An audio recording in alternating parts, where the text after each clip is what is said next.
సంవత్సరాల తరబడి ఎన్ని మందులు వాడినా మీ మోకాల నొప్పులు తగ్గట్లేదా? ప్రాణ పెయిన్ క్లినిక్ లో అత్యాధునిక చికిత్స. హలో అనిల్ సింగ్ గారు. హలో నాగరాజ్ సార్, అంటే జనరల్గా మామూలుగా మీరు ఎప్పుడూ కూడా లోన్కి సంబంధించినటువంటి ఇన్సూరెన్స్కి సంబంధించినటువంటి ఒక సరికొత్త బిజినెస్ ఐడియా ఉంటే ఒక స్టార్ట్ చేద్దాం అనుకునేటువంటి వాళ్ళకి ఒక మంచి ఐడియాతో పాటు ఏమేమి లోన్ అవైలబిలిటీ ఉన్నాయి, ఎంత పర్సంటేజ్లో లోన్ అవైలబిలిటీ ఉంది అని చెప్పేసి చెప్తూ ఉంటారు.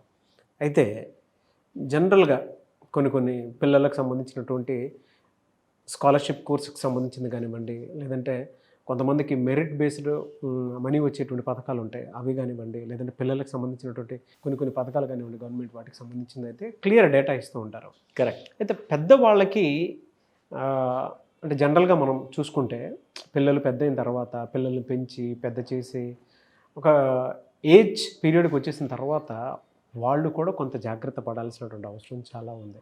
కరెక్ట్. ఎందుకంటే వాళ్ళ అనాథల్లో బ్రతుకుతున్నటువంటి పేరెంట్స్ బయట రోడ్డు మీద ఉన్నటువంటి పేరెంట్స్ని మనం చూస్తే, అంటే మన దగ్గర మన సుమన్ టీవీలోనే చాలామందిని మనం వీడియో రూపంలో ఇంటర్వ్యూ చేసి చూపించడం జరిగింది. ఇలా ఉంది పరిస్థితి, సో పెద్దవాళ్ళు మీరు జాగ్రత్త పడాల్సినటువంటి అవసరం చాలా ఉందని చెప్పేసి మనమే చెప్తూ ఉంటాము. అటువంటి వాళ్ళకి ఏదన్నా పాలసీ లాంటిది ఏమన్నా ఉందా? ఇది యాక్చువల్గా ఈ టాపిక్ చాలా close to my heart and of course every చైల్డ్కి ప్రతి పుట్టిన తర్వాత పెద్దగైన తర్వాత రెస్పాన్సిబిలిటీ తీసుకున్న ప్రతి కొడుకు కూతురు ఫస్ట్ అండ్ టాప్ ప్రయారిటీగా ఇంప్లిమెంట్ చేయాల్సిన విషయం ఇది. సో ఈ విషయానికి వస్తే మీరు అడిగినట్టుగా ఈ ప్రశ్నలో 2 ఆన్సర్స్ ఉన్నాయి. ఆ మొట్టమొదటి ఆన్సర్ నేను మీకు చెప్తా. ఒక హెల్త్ పాలసీ తీసుకోవాలి అంటే ఫస్ట్ మనం హెల్త్ గురించి మాట్లాడదాం. ఎందుకంటే హెల్త్ ఈజ్ వెల్త్, ఆరోగ్యమే మహాభాగ్యం. పెద్దవాళ్ళు ఎప్పుడు చెప్తూ ఉంటారు అండ్ అది 100% కాదు 1000% నిజం, అదే కరెక్ట్. సో పెద్దవాళ్ళు ఏజ్ అవుతున్న కొద్దీ senior citizens, super senior citizens అవుతారు. అలాంటప్పుడు ఏమవుతుందంటే ఏజ్ పెరుగుతున్న కొద్దీ వాళ్ళకి చిన్నపిల్లలు చేస్తాలంటారు, చాదస్తం అంటారు, కానీ హెల్త్ మాత్రం అందరికీ ఒకటేలా ఉంటుందండి. ఎంత సీనియర్ ఉన్నా ఎంత జూనియర్ ఉన్నా కానీ హెల్త్ మాత్రం టాప్ ప్రయారిటీ. ఒక దగ్గు వచ్చినా, జ్వరం వచ్చినా, హెల్త్ ప్రాబ్లం వచ్చినా. ఇవాళ రేపు హెల్త్ కేర్ ఇండస్ట్రీలో ఇన్ఫ్లేషన్ ఎంత పెరిగిపోయిందంటే ఇంతకు ముందుకు 1000-5000 రూపాయల్లో జరిగే క్యాటరాక్ట్ సర్జరీ కానివ్వండి, చిన్న చిన్న ఆపరేషన్స్ చాలా తక్కువ కాస్ట్లో జరిగేది. ఇప్పుడు ఏంటంటే అది లక్షల్లో వెళ్ళిపోతుంది అన్నమాట. కోవిడ్ తర్వాత ఇప్పటిదాకా చూసుకుంటే ఏది ముట్టినా అసలు హాస్పిటల్కి వెళ్ళి సర్జరీ అంటే కనీసం 5 lakhs యావరేజ్గా. సో ఇక్కడ మనం చూసుకుందాము, ఇండియాలో నేనేం చేశానంటే మొత్తం leading life insurance and health insurance కంపెనీస్లో చూసుకుంటే ఈ వీళ్ళ వెబ్సైట్లో ఇక్కడ మనం చూసుకుంటే అతి చిన్న హెల్త్ ఇన్సూరెన్స్ పాలసీ తీసుకోవాలనుకున్నా 20,000 రూపాయలు సార్. ఎందుకంటే కండిషన్ ఏముందంటే ఇన్సూరెన్స్ ఇండస్ట్రీలో మీరు హెల్త్ ఇన్సూరెన్స్ లేదా లైఫ్ ఇన్సూరెన్స్ ఎవరి పేరైనా తీసుకోవాలి అనుకుంటే, లైఫ్ ఇన్సూరెన్స్ అంటే ఎవరైతే చనిపోవడానికి ఒకవేళ ఛాన్సెస్ ఉంటే, లేదంటే నేనే సోల్ బ్రెడ్ ఎర్న్ అని కాబట్టి నాకేమైనా జరిగితే నా ఫ్యామిలీ రోడ్డున పడకూడదని చెప్పి అది తీసుకుంటారు. కానీ హెల్త్ పాలసీ ఎలా తీసుకుంటారంటే ఇంట్లో ఎవరైతే ఏజ్ ఎక్కువగా ఉందో వాళ్ళ ఏజ్నే క్యాలిక్యులేట్ చేస్తారన్నమాట. సో అందులో ఖచ్చితంగా మీకు ప్రీమియమ్స్ అనేది పెరుగుతుంది. అలాంటప్పుడు చాలామంది ఏం చేస్తారంటే, తప్పుగా అనుకోకండి బట్ ఒక నిజం చెప్తాను, కొడుకైనా కూతురైనా కొంతమంది ఏంటంటే వాళ్ళకున్న ప్రెషర్స్ వల్ల పేరెంట్స్ పేరుని తీసేసేసి వాళ్ళ పేరుని పెట్టుకుంటారు. నేనే నా ఇంటికి సోల్ బ్రెడ్ ఎర్నర్ని, సో నేనే సీనియర్ మోస్ట్ అని చెప్పేసి, ఎందుకంటే ప్రీమియం తగ్గుతుంది కాబట్టి. ఎందుకంటే పేరెంట్స్ని ఒకవేళ తీసుకుంటే కనీసం 20,000 నుంచి 1,17,000 వరకు మీకు ప్రీమియమ్స్ ఉన్నాయి, సంవత్సరానికి ఒకసారి కట్టాలి. ఓన్లీ హెల్త్ ఇన్సూరెన్స్, ఓకేనా? సరే, డిఫరెంట్ పాలసీస్లో మీకు డిఫరెంట్ కైండ్ ఆఫ్ ఆప్షన్స్ ఉన్నాయి. ఇక్కడ ఏం జరుగుతుందంటే పిల్లలు ఏం చేస్తారంటే పేరెంట్స్ని పక్కకు జరిపేసేసి వాళ్ళ పేరుతో పాలసీ తీసుకుంటారు, హెల్త్ పాలసీ. ఎందుకంటే ఇప్పుడు 1,17,000 పాలసీ నేను అఫోర్డ్ చేయలేను కాబట్టి వాళ్ళు ఏం చేస్తారంటే ఒక 20,000 30,000 ప్రీమియం అనేది తీసేసుకొని చలో మనం రిస్క్ అనేది ట్రాన్స్ఫర్ చేసేస్తున్నాము ఆ ఇన్సూరెన్స్ కంపెనీకి అని చెప్పి తీరికగా ఉంటారు. కానీ ఎప్పుడైతే పేరెంట్స్కి అలాంటి ఇల్నెస్ లేదంటే ఏదైనా సివియర్ ప్రాబ్లం వచ్చిందనుకోండి, అలాంటి టైంలో నిజంగా అంటున్నాను కొన్ని లక్షలు హాస్పిటల్లో దారపోయాల్సి వస్తుంది. ప్రాబ్లం ఏంటంటే అలాంటప్పుడు పేరెంట్స్ ఒక బరువుగా మారిపోతారు అన్నమాట పిల్లల నెత్తి మీద.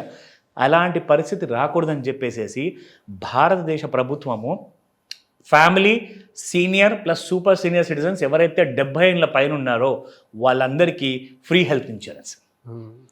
ఇది ఎవరైనా కానివ్వండి, ఎవరైతే ఫస్ట్ బేసిక్ ప్లాన్ తీసుకున్నారో ఇందులో అంటారు ప్రధానమంత్రి జన్ ఆరోగ్య యోజన, ఇది PMJAY అంటారు. సో ఇందులో ఈ పాలసీలో మీరు ఎన్ని లక్షలు సంపాదిస్తున్నారు, ఎన్ని వేలు సంపాదిస్తున్నారు అని ప్రభుత్వం మిమ్మల్ని అడగదు. మీరు మీ పెద్దవాళ్ళ గురించి మీ టెన్షన్ పడకండి, మీ ప్రభుత్వం మీ ఫ్యామిలీలో ఉన్న పెద్దవాళ్ళని చూసుకుంటుంది. అది చాలా పెద్ద శుభవార్త. ఎందుకంటే ఇక్కడ కొడుకు కూతురు ఎవరైతే తీసుకోరో పేరెంట్స్ పేరు మీద ఇన్సూరెన్స్, వాళ్ళు గిల్టీలో బ్రతుకుతూ ఉంటారు. ఆ గిల్టీ అనేది ఎక్కడో మైండ్లో ఉంటుంది, నేను నా పేరెంట్స్కి ఇన్సూరెన్స్ చేసుకోలేకపోయానే అని చెప్పేసి. అలాంటప్పుడు ఆ గిల్టీలో ఉన్నప్పుడు సడన్గా వాళ్ళు హాస్పిటలైజ్ అయితే ఆ టైంలో వచ్చే లక్షల ఖర్చు వాళ్ళు ఏమంటారు తెలుసు, ఒక్కొక్కసారి వాళ్ళు చనిపోతే బాగుండవు నిజంగా. ఎందుకంటే వాళ్ళు ఆ నరకం నుంచి వాళ్ళు వెళ్ళలేక ఆ అప్పులు తీసుకొని కట్టలేక బిల్స్ నిజంగా అంటారు. కోవిడ్ వచ్చినప్పుడు కూడా ఎంతోమంది అనుకున్నారు అలాగా, కానీ బయట ఎవరు చెప్పరు, మనసులో అనుకుంటారు. మన కేంద్ర ప్రభుత్వం ఆ కోవిడ్ సినారియో నుంచి చూసిన తర్వాత ప్రతి ఫ్యామిలీకి భార్యాభర్త పిల్లలే కాదు తల్లిదండ్రులు కూడా ఉన్నారు. ఇమ్మీడియట్గా మొన్ననే కొత్త అనౌన్స్మెంట్ చేశారు, అండ్ అదే నేను మీకు ఇక్కడ అఫీషియల్ వెబ్సైట్లో చూపిస్తున్నాను. Government of India even 70+ years ఉన్నవాళ్ళు, ఒక కేసులో మీకు చెప్పనా, 70+ ఇయర్స్, ఎస్ 70 లేదా 70 అబోవ్లో ఏజ్ ఉన్న వాళ్ళకి ఏ హెల్త్ ఇన్సూరెన్స్ అసలు జనరల్గా మీకు ప్రీమియం ఆర్ ఇన్సూరెన్స్ ఇవ్వరు. ఇచ్చినా కానీ 1,00,000-2 లక్షలు ప్రీమియం, అది మీకు ఫ్రీ. గవర్నమెంట్ ఆఫ్ ఇండియా ఫ్రీగా ఇస్తుంది. సో ఇక్కడ నుంచి మీరు చూస్తే భార్యాభర్త పిల్లలే కాదు, ఇప్పుడు మీకు అబౌవ్ 70 ఇయర్స్. నా ఇప్పుడు మనం వద్దాము మెయిన్ పాయింట్కి. ఇప్పుడు పాయింట్ ఏంటంటే అందరు ఏమంటారంటే నేను ఎలిజిబుల్ అవుతానా ఈ స్కీమ్కి, నాకు తెలీదు. నేను 5 lakhs లో ఇన్కమ్ ఉంటే నాకు ఎలిజిబిలిటీ ఉంటుందా, ఇయర్లీ ఇన్కమ్ నాకు ఒకవేళ 5 lakhs అబౌవ్ ఉంటే మరి నాకు ఇస్తారా లేదా, అలాంటి ప్రశ్న ఉంటే మీరు ఇక్కడికి వెళ్ళిపోయేసేసి am I ఎలిజిబుల్, క్లియర్ కట్గా ఒక బటన్ ఉంది, దానిపైన మీరు ఒక్కసారి నొక్కిన తర్వాత డైరెక్ట్గా మనం ఆ పేజ్కి వెళ్ళిపోతాము. ఇక్కడ మనము లొకేషన్ అలౌ చేయాలి. అంటే మీరు హైదరాబాద్లో ఉన్నారా, ఇంకా వేరే చోట్ల ఉన్నారా, లొకేషన్ అలౌ చేయాలి. ఇక్కడ ఈ క్యాప్చాని ఇక్కడ టైప్ చేసిన తర్వాత మీ మొబైల్ నెంబర్ని టైప్ చేసి ఆథరైజేషన్ మోడ్ ఏంటిది, ఇక్కడ మీరు మొబైల్ నెంబర్ టైప్ చేసిన తర్వాత అది కూడా సెలెక్ట్ చేసుకోవచ్చు.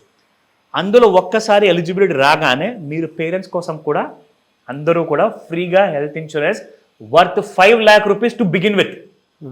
5 లక్షల రూపాయలు, ఒకవేళ వాళ్ళకి దగ్గు వచ్చిందా, జ్వరం వచ్చిందా, ఎలాంటి ప్రాబ్లమ్స్ ఉన్నా కానీ వాళ్ళందరికీ కూడా ఈ పాలసీ ఒక నిజంగా చెప్తున్నా ఒక బ్రహ్మాస్త్రం లాంటిది. సో ఇందులో ఏమవుతుందంటే ముఖ్యంగా మనం ఇక్కడ చూసుకుంటే ఇలాంటి పాలసీస్కి ఎవరికి కూడా పూర్తి ఇన్ఫర్మేషన్ లేదు. ఎందుకు చెప్పనా, మన తెలంగాణ రాష్ట్రంలో ప్లస్ మన ఏపీ రాష్ట్రంలో చూసుకుంటే దాదాపు 45 లక్షల నుంచి 50 లక్షల వరకు వృద్ధులు ఉన్నారు, సీనియర్ సిటిజన్స్. వాళ్ళందరూ కూడా లిటరల్గా ఎన్ని బాధలు ఫేస్ చేస్తున్నారంటే మీరు ఇందాక చెప్పారు రోడ్డున పడ్డారు పేరెంట్స్, వాళ్ళందరినీ కూడా చూసేవాళ్ళు ఎవరు లేరు. వాళ్ళందరికీ కూడా ఇది ఒక బ్రహ్మాస్త్రం లాంటిది. వీళ్ళందరికీ కూడా గవర్నమెంట్ ఆఫ్ ఇండియా ఎలాంటి ప్రాబ్లమ్స్ ఉన్నా కానీ ఒకవేళ కొడుకు కూతురు చూసుకోలేకపోయినా కానీ గవర్నమెంట్ ఆఫ్ ఇండియా అష్యూరెన్స్ ఇస్తుంది. ఇది మాత్రం ఇమ్మీడియట్గా అప్లై చేయమని చెప్తాను. బరువు అనుకోకండి, అది బాధ్యత అనుకోండి అని చెప్తాను. డెఫినెట్గా అండి, గ్రేట్ ఇన్ఫర్మేషన్ ప్రతి ఒక్కరికి కావాల్సినటువంటిది. అండ్ ఎనీవేస్ థ్యాంక్ యూ అండి, thank you so much Anil Singh గారు. వెల్కమ్ నాగరాజ్.